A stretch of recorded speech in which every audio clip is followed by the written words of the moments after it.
তোমরা ফজরের নামাজটার প্রতি বেশি গুরুত্ব দাও, ফজরের নামাজে যে কোরআন তেলাওয়াত সেটার উপর বেশি গুরুত্ব দাও। কেননা ইন্না কুরআনাল ফাজরি কানা মাশহুদা, ফজরের নামাজের কোরআন তেলাওয়াত অত্যন্ত গুরুত্বপূর্ণ। কে বলতেছেন? আল্লাহ তাআলা বলতেছেন। তো ফজরের কেরাত, ফজরের কোরআন আল্লাহ তাআলার কাছে গুরুত্বপূর্ণ। তো এই কেরাত কখন আসবে? যখন ফজরের নামাজ পড়া হবে। আল্লাহ রাব্বুল আলামিন এই ফজরের গুরুত্ব দিতে গিয়ে সূরাতুল ফাজর, সেখানে আল্লাহ রাব্বুল আলামিন বলেন 30 পারায় ওয়াল ফাজরি ওয়ালায়ালিন আশরিন।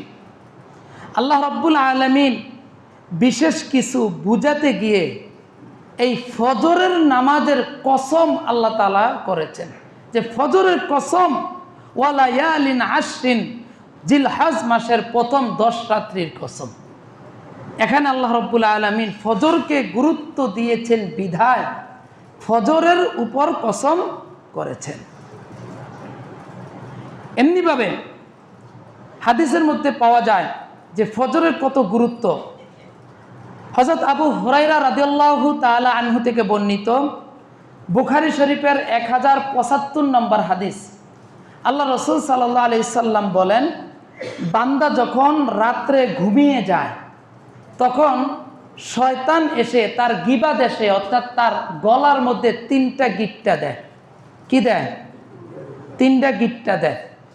যখন বান্দা ফজরের গিট্টা দিয়ে শয়তান ওই গিট্টার উপর সারা রাত্রে হাত বুলায়, ভালো করে ঘুমা, ভালো করে ঘুমা, ভালো করে ঘুমা। কিন্তু বান্দা যখন ফজরের সময় আসসালাতু খায়রুম মিনান নাউম আওয়াজটা শোনার সাথে সাথে ঘুম থেকে উঠে আলহামদুলিল্লাহিল্লাযী আহইয়ানা বা'দামা আমাতানা ওয়া ইলাইহিন নুশুর, আল্লাহ আমি তো মৃত ছিলাম, আপনি আমাকে জাগ্রত করেছেন, আমি এখনই আপনার স্মরণে নামাজ পড়ার জন্য আমি এখনই প্রস্তুতি হচ্ছি। যখনই বান্দা ঘুম থেকে উঠে আল্লাহ তাআলাকে স্মরণ করে, আল্লাহ রাসূল বলেন তার একটা গিট্টা খুলে যায়। বান্দা যখন অজু ইস্তেনজা সেরে নামাজের জন্য অজু করে তখন তার দ্বিতীয় গিট্টাটা খুলে যায়।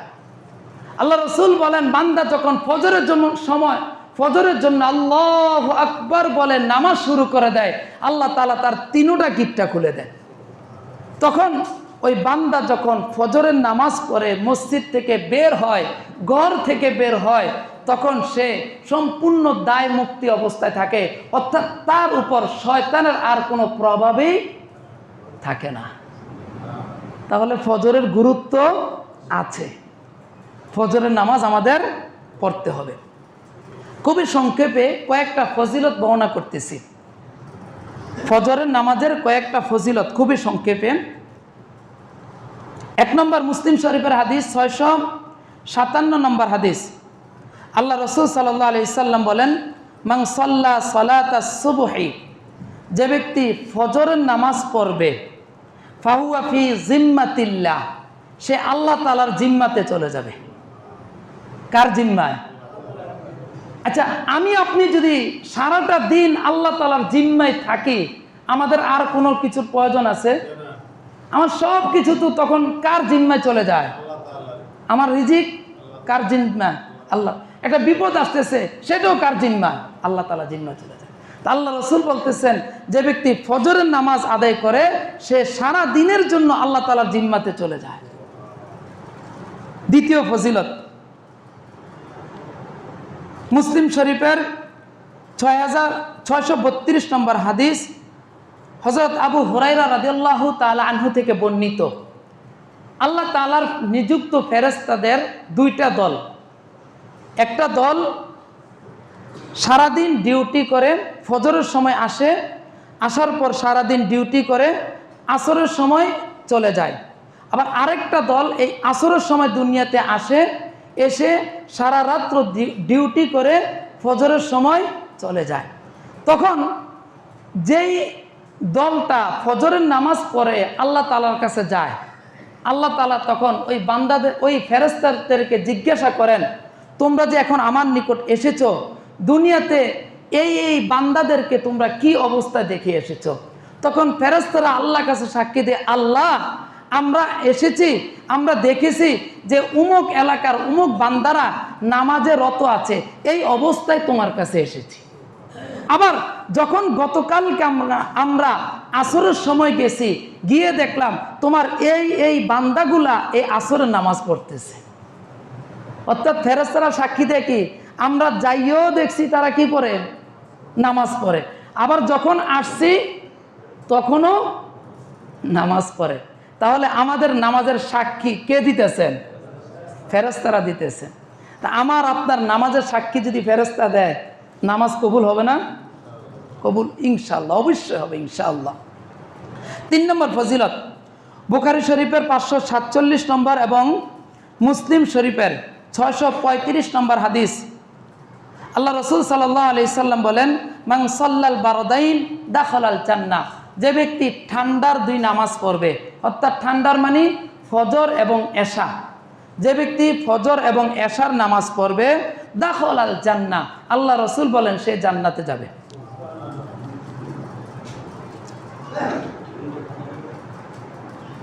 চার নম্বর ফজিলত, বুখারী শরীফের 4851 এবং মুসলিম শরীফের 633 নম্বর হাদিস। হযরত জারির ইবনে আব্দুল্লাহ রাদিয়াল্লাহু তাআলা আনহু বলেন যে একবার আল্লাহ রসুল সাল্লাল্লাহু আলাইহি সাল্লাম পূর্ণিমার রাতে আমাদেরকে নিয়ে বসে আছেন। তখন তার মসজিদের নববী এত সম্প্রসারিত ছিল না, অল্প একটু ছিল, বাকি জায়গা পুরোটা কি ছিল, খালি ছিল। তো সবাইকে নিয়ে বসে আছে পূর্ণিমার রাতে। আল্লাহ রসুল সাল্লাল্লাহু আলাইহি সাল্লাম বললেন যে আমার সাহাবীরা আসমানের দিকে তাকাও। তাকাইছে, কি দেখতেছো? আল্লাহ সুন্দর পূর্ণিমার চাঁদ দেখতেছি। স্পষ্ট না অস্পষ্ট? ইয়া রাসূলুল্লাহ আমরা তো স্পষ্ট চাঁদ দেখতেছি। চাঁদ কি তোমাদের নিকটে? না ইয়া রাসূলুল্লাহ, চাঁদ আমাদের থেকে অনেক দূরে। আল্লাহ রসুল বলেন এত দূর থেকে তোমরা স্পষ্ট দেখতেছো? সাহাবায়ে কেরাম বলেন ইয়া রাসূলুল্লাহ আমরা স্পষ্ট দেখতেছি। আল্লাহ রসুল বললেন একটা সুসংবাদ দেই কি? আল্লাহ রসুল বললেন যে ব্যক্তি নিয়মিত ফজরের নামাজ আদায় করবে, কিয়ামতের ময়দানে সে এমন স্পষ্টভাবে আল্লাহ তাআলাকে সরাসরি দেখতে পারবে, সরাসরি। আল্লাহ তাআলা আমাদেরকে কবুল করুন। তারপরে ফজিলত, মুসলিম শরীফের 634 নম্বর হাদিস। হযরত উমামা ইবনে রুয়াইবা রাদিয়াল্লাহু তাআলা আনহু থেকে বর্ণিত, আল্লাহ রসুল বলেন যে ব্যক্তি ফজরের নামাজ পড়বে আল্লাহ তাআলা তাকে জাহান্নাম থেকে মুক্তি দিবে। তারপরে ফজিলত, তিরমিজি শরীফের 223 এবং আবু দাউদ শরীফের 561 নম্বর হাদিস। হযরত বুরাইদা রাদিয়াল্লাহু তাআলা আনহু বলেন যে রাসূল সাল্লাল্লাহু আলাইহি সাল্লাম বলেন যে ব্যক্তি অন্ধকারে মসজিদে আসে, অন্ধকার বলতে কি ফজরের সময়, এখন না এত লাইট, ওই সময় তো আর এত লাইট এত আলো ছিল না। তো আল্লাহ রসুল বলেন যে ব্যক্তি অন্ধকারে মসজিদে ইয়ামশি হেঁটে হেঁটে আসে, যে ব্যক্তি অন্ধকারে মসজিদে হেঁটে হেঁটে আসে, যেহেতু সে অন্ধকারে মসজিদে এসে মসজিদকে আলোকিত করেছে, আল্লাহ রসুল সাল্লাল্লাহু আলাইহি সাল্লাম বলেন কিয়ামতের ময়দানে এই অন্ধকারে মসজিদ আসাটা আল্লাহ রাব্বুল আলামিন তার জন্য পরিপূর্ণ নূর আলোকিত করে দিবে। অর্থাৎ কিয়ামতের ময়দানে সবাই দেখবে অন্ধকার, সে কোনো অন্ধকার দেখবে না, সে স্পষ্ট সবকিছু দেখবে। কেননা সে দুনিয়াতে অন্ধকারে কোথায় আসছে? মসজিদে এসেছিলেন। তারপর মুসলিম শরীফের 556 নম্বর হাদিস। আল্লাহ রাসূল সাল্লাল্লাহু আলাইহি সাল্লাম বলেন মান সাল্লাল ইশা ফি জামাআতিন ফাকান্নামা কামা নিসফাল লাইল। আল্লাহ রসুল বলেন যে ব্যক্তি এশার নামাজ জামাতের সাথে আদায় করে ঘুমিয়ে যাবে, সে ঘুমায় থাকলেও কোনো ইবাদত না করলেও অর্ধেক রাত্রি ইবাদতের সওয়াব আল্লাহ তাআলা তার আমল নামায় লিখে দিবেন। ওমান সাল্লাস সুবহা ফি জামাআতিন ফাকান্নামা সাল্লাল্লাহু কুল্লু। আর যে ব্যক্তি এশার নামাজও জামাতের সাথে আদায় করেছে, ফজরের নামাজও জামাতের সাথে আদায় করছে, মাঝখানে কোনো সে নামাজ পড়ে নাই, কোরআন তেলাওয়াত করে নাই, বাস ঘুমাইছে, আল্লাহ রাসূল সাল্লাল্লাহু আলাইহি সাল্লাম বলেন ফাকান্নামা সাল্লাল লাইলা কুল্লুহু, যদিও সে সারা রাত্রি ঘুমিয়েছিল, এশা এবং ফজর জামাতে পড়ার বদৌলতে আল্লাহ রাব্বুল আলামিন তাকে পুরা রাত্রি নফল নামাজ পড়ার সওয়াব দান করবেন। গত এশার নামাজ যারা আমরা পড়ছি জামাতে, ফজর নামাজ যারা জামাতে পড়ছি, তাহলে পুরা রাত্রি আমরা কি পাইছি? এই সওয়াবটা। আলহামদুলিল্লাহ বলেন না? আলহামদুলিল্লাহ। আচ্ছা, তারপরে ফজিলত,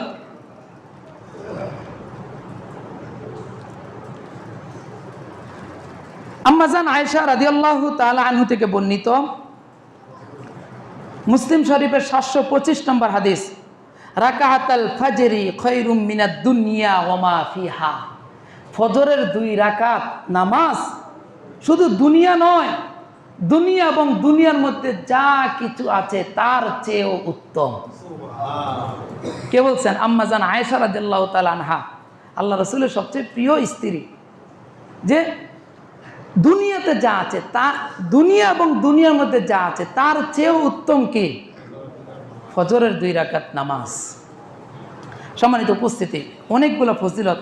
আসলে ফজিলত গত কয়েকদিন প্রস্তুতি নিতে গিয়ে আমি দেখলাম যে ফজরের ফজিলত যদি বর্ণনা করি দীর্ঘ 1 দিন 2 দিনও শেষ করা যাবে না। এত ফজিলত কোরআন এবং হাদিসে ফজরের নামাজের ফজিলত, এত ফজিলত। যাকে এখানে 8 থেকে 9টা আমরা ফজিলত শুনলাম। এগুলা শুনে যদি আমরা আমাদের মনকে একটু আশান্বিত করতে পারি যে আরে এত ফজিলত তো আল্লাহ তাআলা এগুলো আমার জন্যই রেখেছেন, আমার জন্য না, আমি নামাজ পড়বো আমার জন্য রেখেছেন, তারপরে যদি আমরা একটু ফজরের নামাজের প্রতি একটু গুরুত্ববান হই। এখন আসি ফজরের নামাজের ক্ষতি যদি আমরা না পড়ি, অনেকগুলা ক্ষতি, 2টা ক্ষতি বলবো। 1, মুসলিম শরীফের 1690 নম্বর হাদিস, হযরত আব্দুল্লাহ রাদিয়াল্লাহু তাআলা আনহু থেকে বর্ণিত, আল্লাহ রাসূল সাল্লাল্লাহু আলাইহি সাল্লাম বলেন যে ব্যক্তি ফজরের সময় ঘুমায়া থাকে, ফজরে আজান হয়েছে, সে নামাজ পড়ে না, কি করে থাকে? ঘুমায়া থাকে। আল্লাহ রাসূল বলেন শয়তান তার 2 কানের মধ্যে পেশাব করে। কি করে? আজকে যারা ফজরের নামাজ পড়েন নাই, আপনাদের প্রত্যেকের কানে শয়তান পেশাব করছে। এটাকে আমি বলছি? বলেন আমি বলছি? কে বলছে? আল্লাহ রাসূল সাল্লাল্লাহু আলাইহি সাল্লাম বলছেন যারা আজকে ফজরের নামাজ পড়েন নাই প্রত্যেকের কানে শয়তান পেশাব করছে, সেটা আমরা দেখতেছি না। কালকেও যারা ফজর পড়তেন না তাদের কানেও শয়তান পেশাব করবে। পরশুদিন যে ফজর নামাজ পড়তেন না তার কানেও শয়তান পেশাব করবে। এখন যদি আপনার মনে চায় যে হুজুর সমস্যা কি, শয়তানে না পেশাব করছে, পেশাব লই আমি ঘুমাই থাকবো, আপনি ঘুমাই থাকেন, সমস্যা নাই, বুঝেন নাই? আর যদি বল আরে শয়তান আমার কানে পেশাব করে, না, উঠে আমি মসজিদে চলে যাই, তাহলে তো আলহামদুলিল্লাহ। আরেকটা হাদিস, ক্ষতি, নামাজ না পড়ার ক্ষতি, বেশি বলার দরকার নাই, তো যারা জ্ঞানী তাদের জন্য 1টা 2টা হাদিসে যথেষ্ট। বুখারী শরীফের 624 নম্বর হাদিস এবং আবু দাউদ শরীফের 554 নম্বর হাদিস, আল্লাহ রাসূল সাল্লাল্লাহু আলাইহি সাল্লাম বলেন ফজর এবং এশার জামাতে উপস্থিত হওয়া এটা হচ্ছে মুনাফিকদের জন্য সবচেয়ে বড় কষ্টদায়ক। কি? মুনাফিকদের জন্য সবচেয়ে কষ্টদায়ক কি? এশা এবং ফজরের জামাতে উপস্থিত হওয়া। তার মানে কি? যে এশা এবং ফজরের নামাজে উপস্থিত হয় না সে কি? আপনারা বলেন, সে যে এশা এবং ফজরের জামাতে উপস্থিত হয় না সে কি? কে বলছে? আল্লাহ রাসূল বলছেন। মুনাফিক মানুষদের মধ্যে সবচেয়ে নিকৃষ্ট মানুষ হচ্ছে মুনাফিক। হ্যাঁ, বিভিন্ন ওজোর থাকতে পারে, অসুস্থতা, ভয়, ঝড় বৃষ্টি, অন্ধকার, সেটা ভিন্ন, কিন্তু কোনো ওজন নাই, এমনিতে বা শুয়ে রয়েছি শেষ। আল্লাহ রাসূল বলেন যারা ফজর এবং এশায় মসজিদে উপস্থিত হয় না, জামাতে নামাজ পড়ে না, বা মহিলারা নামাজ পড়ে না, এরা হচ্ছে কি? মুনাফিক। আল্লাহ তাআলা আমাদেরকে হেফাজত করুন। সম্মানিত উপস্থিত মুসলিম কেরাম, তাহলে ফজরের নামাজের প্রতি আমাদের সর্বোচ্চ গুরুত্ব দিতে হবে। এখন ফজরের নামাজ সংশ্লিষ্ট কিছু মাসআলা, যেমন ফজরের সুন্নত আছে, এ ব্যাপারে কিছু মাসআলা। আগে ফজরের যে সুন্নত, 2 রাকাত সুন্নত আছে না ফজরের আগে, এ সুন্নতের কয়েকটা ফজিলত বলে নেই। আল্লাহ রসুল সাল্লাল্লাহু আলাইহি সাল্লাম বলেন, মুসলিম শরীফের 1562 নম্বর হাদিস, আল্লাহ রসুল আম্মাজান আয়েশা রাদিয়াল্লাহু তাআলা আনহা বলেন যে দুনিয়াতে যা কিছু আছে সব কিছুর মধ্যে শ্রেষ্ঠ হচ্ছে ফজরের 2 রাকাত সুন্নত। বুখারী শরীফের 1100 নম্বর হাদিস, আম্মাজান আয়েশা রাদিয়াল্লাহু তাআলা আনহা বলেন, আল্লাহ রসুল সাল্লাল্লাহু আলাইহি সাল্লাম 5 ওয়াক্ত নামাজের মধ্যে সবচেয়ে বেশি ফজরের সুন্নতকে গুরুত্ব দিতেন। মুসলিম শরীফের 1560 নম্বর হাদিস, আল্লাহ রসুল সাল্লাল্লাহু আলাইহি সাল্লামের হাদিস, আম্মাজান আয়েশা রাদিয়াল্লাহু তাআলা আনহা বলেন যে আল্লাহ রসুলকে আমি দেখেছি 5 ওয়াক্ত নামাজের মধ্যে সবচেয়ে বেশি ব্যস্ত হতেন ফজরের সুন্নতের বেলায়। মিশকাত শরীফের 2070 নম্বর হাদিস, হযরত হাফসা রাদিয়াল্লাহু তাআলা আনহা, ওমর ইবনে খাত্তাব রাদিয়াল্লাহু তাআলা আনহুর মেয়ে, আল্লাহ রসুলের স্ত্রী হাফসা রাদিয়াল্লাহু তাআলা আনহা বলেন যে আমি কখনোই দেখি নাই যে আল্লাহ রসুল ফজরের সুন্নত ছেড়ে দিয়েছেন। এখন ফজিলত বললাম, এখন ফজর, আমরা ফজরের সুন্নত কোন কেরাত দিয়ে পড়ব? হযরত আবু হুরায়রা রাদিয়াল্লাহু তাআলা আনহু থেকে বর্ণিত, মুসলিম শরীফের 1563 নম্বর আয়াত, 63 নম্বর হাদিস, আল্লাহ রসুল সাল্লাল্লাহু আলাইহি সাল্লাম বেশিরভাগ সময় ফজরের সুন্নতে সূরা কাফিরুন এবং কুল হুয়াল্লাহ, প্রথম রাকাতে সূরা কাফিরুন, দ্বিতীয় রাকাতে কুল হুয়াল্লাহ সূরা ইখলাস, এই 2টা সূরা পড়তেন। তা আমরাও এই আমলটা আলহামদুলিল্লাহ অনেকে করি, যারা করি না আমরা এই আমলটা করি। অন্তপক্ষে একটা আমল তো আমরা আল্লাহ রসুলের সিলসিলা অনুযায়ী করতে পারবো। প্রথম রাকাতে কাফিরুন, দ্বিতীয় রাকাতে কুল হুয়াল্লাহ। এখন সুন্নতের ব্যাপারে যেহেতু এত গুরুত্ব, এখন আমি মসজিদে আসলাম, আসার পর দেখলাম নামাজ শুরু হয়ে গেল, আমি কি সুন্নত পড়ব কি পড়ব না? আমি যদি দেখি যে আমি সুন্নত পড়ার পর ইমাম সাহেবের সাথে অন্ততপক্ষে শেষ বৈঠকটা ধরতে পারবো, কি শেষ বৈঠকটা ধরতে পারবো, অর্থাৎ জামাতে শরিক হতে পারবো, তাহলে আগে সুন্নত পড়ে নেওয়া। আর যদি এমন মনে হয় যে না, আমি সুন্নত পড়তে গেলে আমি জামাত পাবো না, তাহলে আগে জামাতে শরিক হওয়া, সুন্নত পরে পড়া। এখন আমি সুন্নত আগে পড়লাম না, তাহলে সুন্নত পড়ব কোন সময়?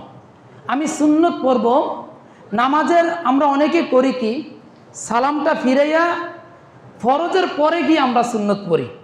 ফরজের পর ইমাম আবু হানিফা রাহমাতুল্লাহ আলাইহির পরে ফজরের নামাজের ফরজের পর আর কোনো নামাজ নাই। সেই সুন্নতটা আপনার পড়তে হবে সূর্য ওঠার পরে। যদি আগে সুন্নত পরে না থাকেন তাহলে সুন্নত পড়তে হবে কখন? সূর্য ওঠার পরে। এখন আমরা অনেক সময় দেখি যে আমাদের জামাত শেষ হয়ে গেছে, মানুষ আসে, যেমন কথার কথা আজকে সূর্য উঠছে হলো, আজকে সূর্য উঠছে 5টা 7 মিনিটে, সূর্য উদয় হয়েছে 5টা 7 মিনিটে। এখন মানুষ আসে, আইসা বাস এ 7, 8, 10 বাজে আল্লাহ আকবর বলে নিয়ত করে ফেলছে।